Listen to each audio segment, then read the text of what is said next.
A new look on life. On New Year's Eve, a great writer sat at his desk. He picked up his pen and began to write about his hard year. He wrote, "Last year, I had my gallbladder removed. I was in bed for many months. I turned 60. I left my important job at a big publishing house where I worked for 30 years. My father passed away. My son failed in medical college because he had to stop studying for many months after a car accident." At the end of the page, he wrote in big letters, "What a bad year." The writer felt sad and overwhelmed by all the hardships. Soon after, his wife came into his study. She saw the page and looked over his shoulder. She read all the sad words he had written. Then, quietly, she left the room. A few minutes later, the wife returned. In her hand was another piece of paper.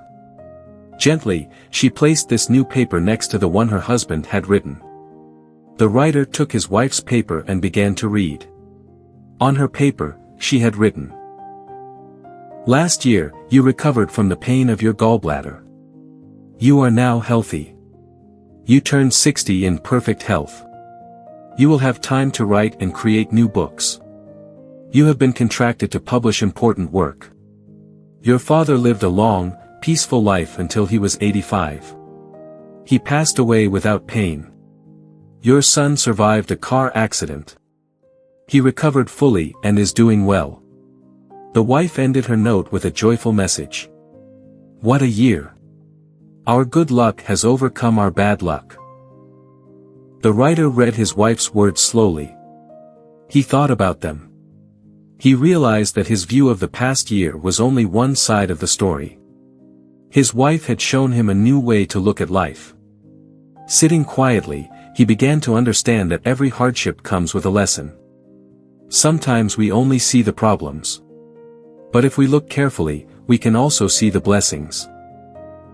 He learned that we can change our outlook by choosing to focus on what is good. We should not only remember our troubles but also the healing, the peace, and the successes. The writer now decided to change his view. He saw that life is not only full of difficulties. It is also full of hope, recovery, and new beginnings. He put down his pen and smiled. He realized that when we change our perspective, from focusing on the negatives to celebrating the positives, we open our hearts to happiness. This story teaches us a very important lesson. Even in our hardest times, there are hidden blessings. We can choose to see only our troubles, or we can look around and notice the good things that happen too. If you focus on every little problem, you might miss the happiness around you. If you remember your successes and good health, you will feel stronger and more hopeful. Think of life as a book. Some pages are sad. Some pages are happy. When we read the whole book, we see the full story.